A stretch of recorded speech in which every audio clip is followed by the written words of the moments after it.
जय हो गौरी शंकर की। गणगौर पूजा महिलाएं पति की लंबी आयु और खुशहाल जीवन की कामना से करती हैं। हर साल चैत्र शुक्ल पक्ष की तृतीया तिथि को ये पर्व मनाया जाता है। यहाँ आप जानेंगे गणगौर क्यों मनाया जाता है। जानिए इसकी पौराणिक कथा। गणगौर पूजा शादीशुदा महिलाएं ही नहीं करती बल्कि कुंवारी लड़कियों द्वारा भी की जाती है। विवाहित महिलाएं ये पूजा पति की लंबी आयु के लिए करती हैं, तो अविवाहित लड़कियां इस पूजा को अच्छे वर की प्राप्ति के लिए कामना से करती हैं। इस साल गणगौर पर्व 11 अप्रैल को मनाया जाएगा। ये पर्व मुख्य रूप से राजस्थान में मनाया जाता है। श्रोताओं, आज आप श्रवण करेंगे गणगौर की पौराणिक व्रत कथा। एक बार भगवान शंकर तथा माता पार्वती जी नारद जी के साथ भ्रमण को निकले। चलते चलते वे चैत्र शुक्ल तृतीया के दिन एक गांव में पहुंच गए। उनके आगमन का समाचार सुनकर गांव की श्रेष्ठ कुलीन स्त्रियां उनके स्वागत के लिए स्वादिष्ट भोजन बनाने लगीं। भोजन बनाते बनाते उन्हें काफी विलंब हो गया, किंतु साधारण कुल की स्त्रियां श्रेष्ठ कुल की स्त्रियों से पहले ही थालियों में हल्दी तथा अक्षत लेकर पूजन हेतु पहुंच गईं। पार्वती जी ने उनके पूजा भाव को स्वीकार करके सारा सुहाग रस उन पर छिड़क दिया। वे अटल सुहाग प्राप्ति का वरदान पाकर लौटी।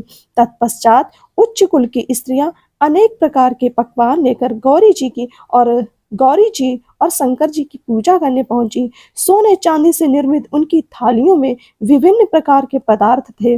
उन स्त्रियों को देखकर भगवान शंकर ने माता पार्वती जी से कहा, तुमने सारा सुहाग रस तो साधारण कुल की स्त्रियों को ही दे दिया, अब इन्हें क्या दोगी।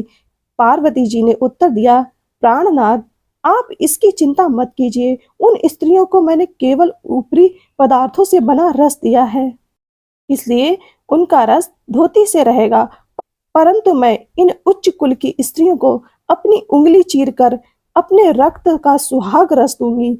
यह सुहाग रस जिसके भाग्य में पड़ेगा वह तन मन से मुझ जैसी सौभाग्यवती हो जाएंगी।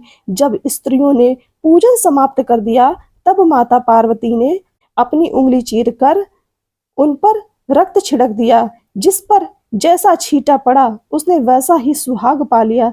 तत्पश्चात भगवान शिव की आज्ञा से पार्वती जी ने नदी तट पर स्नान किया और बालू की शिव मूर्ति बनाकर पूजन करने लगी।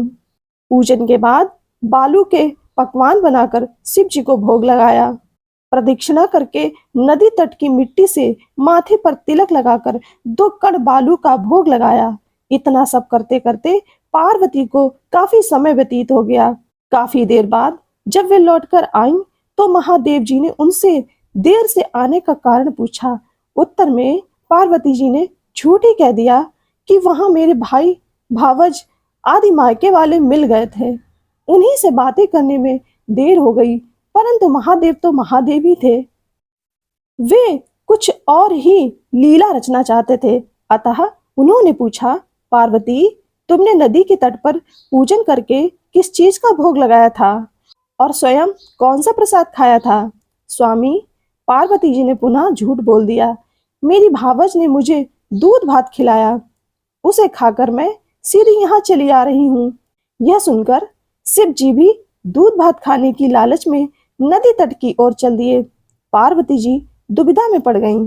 तब उन्होंने मौन भाव से भगवान भोले शंकर का ही ध्यान किया और प्रार्थना की, हे भगवान, यदि मैं आपकी अनन्य दासी हूँ तो आप इस समय मेरी लाज रख लीजिए।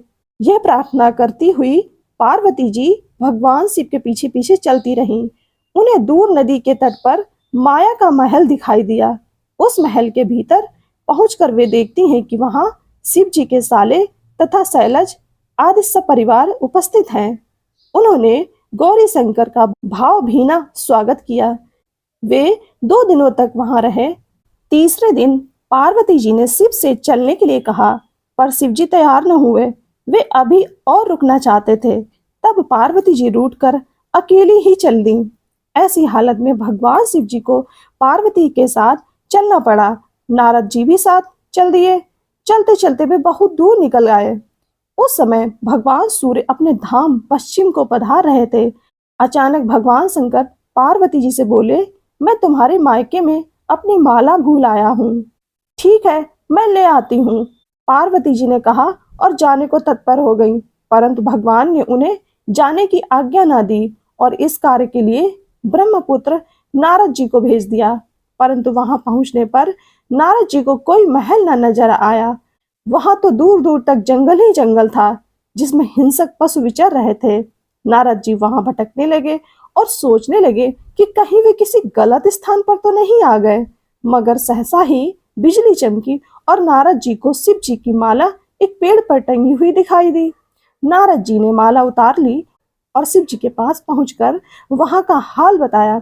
शिव जी ने हंसकर कहा, नारद, ये सब पार्वती की ही लीला थी।